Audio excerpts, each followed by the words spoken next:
Hello friends, welcome to my channel world of NCERT. আপনারা সবাই আজকে এক্সাম দিয়ে এসেছেন, আশা করি সবার ভালো হয়েছে। আর ইংলিশের কোয়েশ্চেন পেপারটা এত ইজি হয়েছে যে আউট অফ 35 আপনাদের 33 তো এসেই যাবে। খুব ইজি হয়েছে, প্যাসেজও খুব ইজি এসেছে।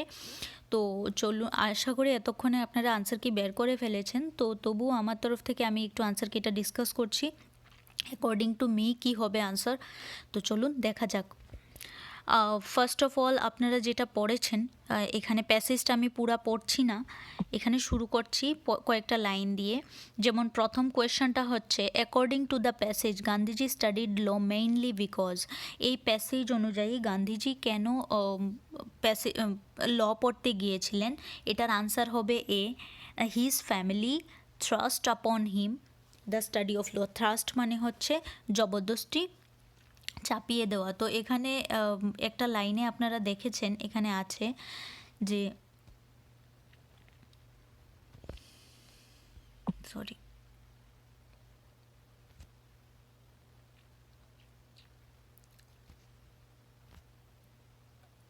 এই যে his family is conclave suggested he is going to England to study law. He begged to be allowed to study medicine instead. কিন্তু গান্ধীজির ফ্যামিলি যখন ওনাকে মেডিসিন পড়ার জন্য জোর করেছিল, সরি ল, কিন্তু উনি ব্যাগ করেছিলেন, বলেছিলেন প্লিজ আমাকে মেডিসিন পড়তে দাও, কিন্তু এটা অ্যালাও হলো না। This was not permitted and law was chosen for him, মানে ফ্যামিলি চুজ করেছিল, তাই এটার আনসার হবে, প্রথমটার আনসার এ হবে, his family thrust upon him. তারপর choose the opposite of orthodox. অর্থোডক্সের অপোজিট কি? অর্থোডক্স কথার মানে হচ্ছে গুড়াপন্থী, যারা প্রিভিয়াস যে আইডিয়াস বা ট্র্যাডিশন নিয়ে চলে তাদেরকে আমরা গুড়াপন্থী বলি। তো এখানে আনসার হবে আনকনভেনশনাল। আনকনভেনশনাল যেটা সমসাময়িক না বা গুড়াপন্থী না, যারা সময়ের সাথে সাথে চেঞ্জ হয়, আনকনভেনশনাল। এটার আনসার হবে সি। নাম্বার 3 যেটা আছে, on whom did Gandhiji practise nature cure. কার উপরে গান্ধীজি প্র্যাকটিস করতেন নেচার কিওরটা? তো এখানে লেখা আছে দেখুন direct, by studying various form of nature cure treatment and by experimenting with these on his person and his friend and relatives. তো উনার নিজের কাছের লোক, বন্ধুবান্ধব এবং রিলেটিভসের উপর এটা উনি অ্যাপ্লাই করতেন। তো এটার আনসার হবে নান অফ দ্য অ্যাবভ, কারণ এখানে একটার মধ্যেও এই অপশনটা দেওয়া নেই, তাই এখানে আনসার হবে আমাদের নান অফ দ্য অ্যাবভ। 3 এর answer naan of the above. Number 4, what according to the passage was probably the real cause of Gandhi's success in nature cure. According to the passage, এই প্যাসেজের থেকে পড়ে আপনি কি বুঝেছেন গান্ধীজির যে কিওর করার, ন্যাচারাল কিওর করার মেইন রিজনটা কি? His devotion and instinctive aptitude in nourishing. ওনার যে ডিভোশনটা, মানুষকে ঠিক করার যে একটা ওনার মন থেকে যে ডিভোশন ছিল, ওইটাকেই ওনার মেইন সাকসেসের কারণ হিসাবে ধরা হয়েছে এই প্যাসেজের মধ্যে, কজ, অ্যাজ এ কজ ধরা হয়েছে। তো আনসার হবে 4 এর আনসার বি। নাম্বার 5 দেখি। নাম্বার 5-এ বলেছে choose the word which means gratified as used in the passage. তো গ্রেটিফাইড মানে এখানে বলা হয়েছে গ্লোরিফাইড। 5-এর আনসার হবে বি, গ্লোরিফাইড। কারণ গ্রেটিফাইড কথার মানে এখানে বোঝানো হয়েছে যে ওটাকে বাড়িয়ে বাড়িয়ে ইউজ করা। তো গ্লোরিফাই করাও মানে যেই জিনিসটাকে আমি ভালোবাসি ওইটাকে একটু বাড়তি সম্মান দেওয়া। আর উনি ওনার ডিজায়ারটাকে গ্লোরিফাই করেছিলেন, যে ওনার নেচার কিওর করার, মানুষকে কিওর করার যে ওনার টেন্ডেন্সি, ওকে উনি গ্লোরিফাই করেছিলেন। তো আনসার হবে 5-এর বি। 6-এর অলমোস্ট যে পার্টগুলি এসেছে সবটা আমাদের কমন পড়ে গেছে। তো দেখি কি কি আমরা যেটা ডিসকাস করেছিলাম ভিডিওতে ওইটা থেকেই এসেছে। This poem loveliest of trees composed by, পয়েটের নাম, সিম্পল একটা পয়েটের নাম জিজ্ঞেস করেছে, Alfred Edward Housman. Answer C. In আর্কেনারান্স ইঞ্জিন ট্রাভেল, জোসেফ কে ছিল? জোসেফ ছিল একজন ডিসমিসড বাস ড্রাইভার। আনসার হবে এ। 7-এর আনসার হবে এ। 8-এর answer, why is there nothing for people to eat in the shop of stupidity street. কেন মানুষের জন্য কিছু নেই খাবার ওইখানে? কারণ ওরা সব পাখি খেয়ে ফেলেছে, আর কোনো খাবার, পাখিরা যেহেতু পোকা খায় তাই পোকা নেই এখানে, তাই কোনো খাবারের দোকানে নেই। তো এখানে অপশন একটাও মেলে না। Stupid people destroy the shop, stupid people stopped cultivation, stupid people ব্রট all goods, না, এগুলো একটাও কারেক্ট না। তো আমার কারেক্ট আনসার হবে ডি, 9। নেক্সট,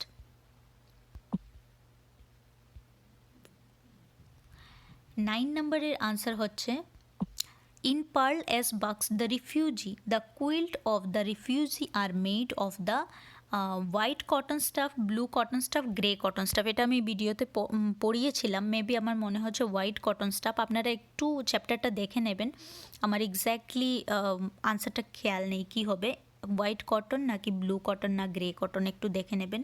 খুব সম্ভবত এটা white cotton stuff. The daffodils stretched in never ending line, এটাও আমরা পড়েছিলাম। ড্যাফোডিলস কোথায় স্ট্রেচ করা ছিল?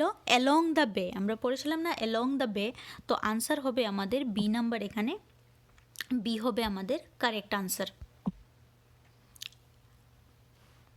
10-এর আনসার গেল বি। 11-এর আনসার হবে the poet does not, the poet does the narrator quotes from in Ruskin Bond's most beautiful, Ruskin Bond short story most beautiful. কোন কোটটাকে এখানে, জন কিটসের খুব একটা ফেমাস লাইন আছে, truth is beauty, beauty is truth, এই লাইনটাকে এখানের মধ্যে কোট করা হয়েছে। তো আমাদের আনসার হবে 11-এর এ, জন কিটস। নেক্সট আসছি আমরা 12 নম্বরে। Which of these moon compared to the first 4 lines of the poem Silver? First 4 লাইন্সের মধ্যে মুনকে কার সাথে কম্পেয়ার করেছে? আমরা পড়েছিলাম যে একটা লেডির সাথে তুলনা করা হয়েছে। তো লেডি এখানে কোথাও নেই, তাই আমাদের আনসার হবে none of the above, answer D.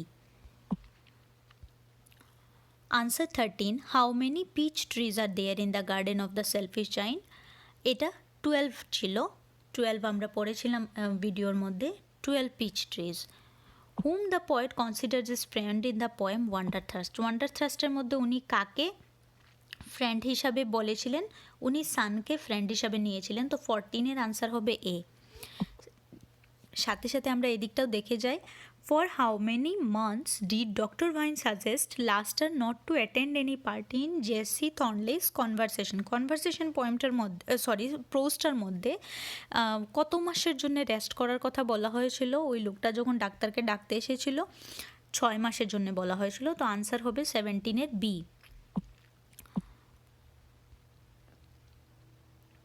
Lord Alfred Tennyson's ring out wild bells is a, কী ধরনের poem ring out wild bells? Actually ring out wild bells যে পোয়েমটা, এটা হচ্ছে ফার্স্ট হাফ হচ্ছে প্রটেস্ট পোয়েম আর নেক্সট হাফ হচ্ছে ode poem, দুইটার কম্বিনেশন। অড পোয়েম কি? অড যখন কাউকে ইন্ডিকেট করে, ইন্ট্রোডিউস করে আমরা কোনো একটা কিছু লিখি। তো এখানে কাকে ইন্ট্রোডিউস করা হয়েছে? ওই যে ওয়াইল্ড বেলটাকে ইন্ট্রোডিউস করে পোয়েমটা লেখা হয়েছে।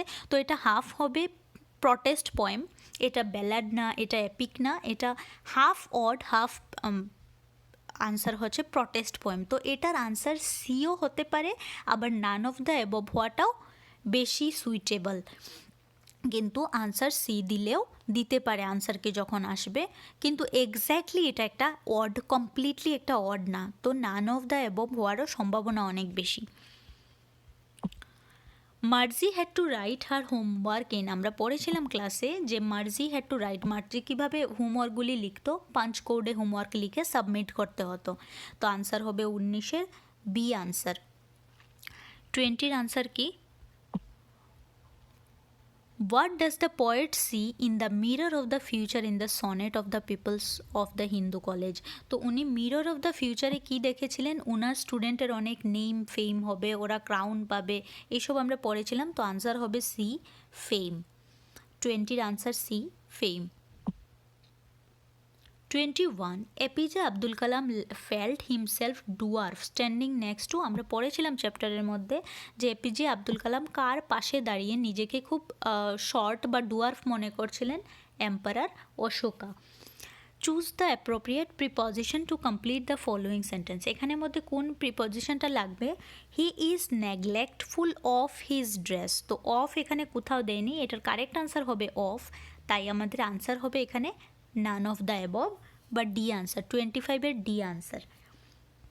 22, What did the beggar find in the heaps of the grain in the Tagore's Gitanjali number 15? তো এটা তো খুব ইমেজ আমরা দিয়েছিলাম যে কি পেয়েছিল হিপের মধ্যে বেগারটা, এ গ্রেইন অফ গোল্ড, একটা ছোট্ট কর্ন যেটা দিয়েছিল ভিক্ষা ওইটাই পেয়েছিল গোল্ডের। তো আনসার হবে সি। 26 নাম্বার হবে please turn off the lights. তো প্লিজ বলে যখন কোনো কথা বলা হয়, আমরা এটা ইম্পারেটিভ সেন্টেন্সে পড়েছিলাম, কারণ এটা নেগেটিভ না, এক্সক্লেমেটরি না, এটা হচ্ছে আমাদের ইম্পারেটিভ সেন্টেন্স। আদেশ, রিকোয়েস্ট, এইসব কিছু ইম্পারেটিভের আন্ডারে আসে। তো 26-এর আনসার হবে B. What happened when grandmother's corpse was taken away in the portrait of a lady? Portrait of a lady পোয়েমটা স্টোরিটার মধ্যে যখন গ্র্যান্ডমার কর্পসটা নিয়ে যাওয়া হয়েছে বডিটা, তখন কি হয়েছিল? The sparrows flew away quietly. যতগুলি চড়াই পাখি এখানে এসেছিল খাবার দেখা করার জন্য, তারা সবাই চুপচাপ চলে গিয়েছিল। আমরা পড়েছিলাম নো দে ডিডন্ট চিরেপ, এখানে কোনো আওয়াজ করেনি। স্প্যারোস আর এট দ্য ব্রেড ক্রামস, না তারা ব্রেডও খায়নি, তারা চুপচাপ ওইখান থেকে চলে গিয়েছিল, আর ব্রেডগুলি পরের দিন ঝাড়ু দিয়ে ফেলে দেওয়া হয়েছিল। তো আনসার হবে বি। 27-এর answer each of the scholars have done well. তো আমরা এটাও পড়েছিলাম এখানের মধ্যে কয়টা এরর, এখানে আনসার হবে 1 এরর। কেন? কারণ ইচ অফ দ্য স্কলার্স থেকে আমাদের এখানে যে ভার্বটা চুজ হবে না। ইচ বলতে পার্টিকুলার একজনকে বোঝানো হচ্ছে, স্কলার্সের মধ্যে থেকে প্রত্যেক। তো আমরা সাবজেক্ট ভার্ব এগ্রিমেন্টে পড়েছিলাম ইচ অফ দ্য স্কলার্স যখন আমরা বলবো, এখানে আমার ইউজ হবে হ্যাজ। তো আমি একটাই পুরাটার মধ্যে যে ফল্ট পেলাম, তো আমি কয়টা ফল্ট লিখব? 1 এরর। আনসার হবে A. Each of the scholars has done well. তো answer A.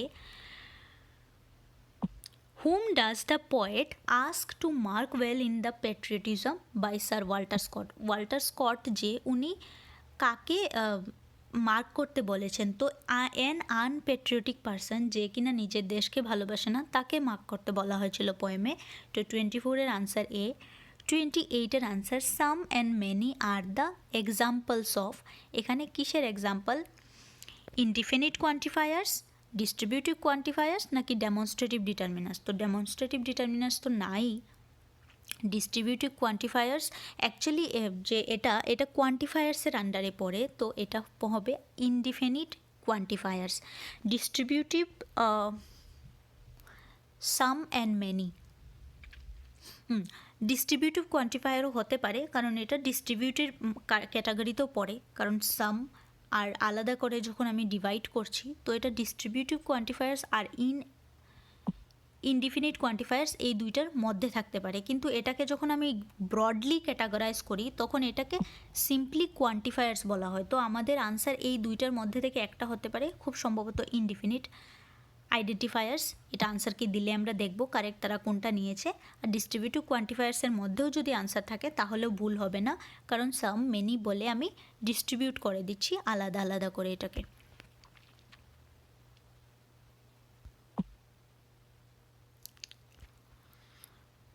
Choose an appropriate verb form to complete the sentence. এখানের মধ্যে কোনটা হবে? He had written the letter before he arrived.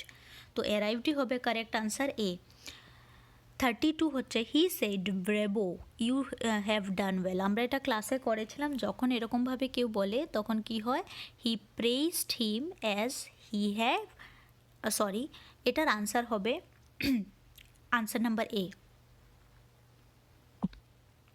Answer number A, he said, bravo, you have done well. He applauded him by saying that he had done well. তো আমার correct answer হবে 32 A. Complete the sentence. Complete the sentence by supplying the appropriate verb in agreement with the subject. তো এখানে কি হবে? According to the verb and agreement, 30 answer হবে B, has. The cost of all this articles has risen. এখানে were risen হবে না। The কস্টটা হচ্ছে মেইন ভার্ব, আর অল অফ দিজ আর্টিকেলস এটা আমি দেখবো না, এটা সেকেন্ডারি মেইন সাবজেক্ট হচ্ছে আমার দ্য কস্ট, আর এটা হচ্ছে সেকেন্ডারি সাবজেক্ট। তো এটার অ্যাকর্ডিং টু ভার্ব বসবে। তো যেহেতু একটা, তাই আমি হ্যাভ লিখবো না, ওয়্যার লিখবো না, হ্যাজ লিখবো। তো আমার কারেক্ট আনসার হবে এখানে 30 B, has risen. 33 he may not have done the work. এটার অ্যাকচুয়াল কোনটা হবে আমরা জানি, যখন আমরা প্যাসিভে নেব তখন মেটা মাইট হবে না, মেই থাকবে। হ্যাভ যখন থাকে তখন হ্যাভটা হ্যাভ বিন হয়ে যাবে। তাই আমার কারেক্ট আনসার হবে C, the work may not have been done by him. তো কারেক্ট আনসার 33 সি।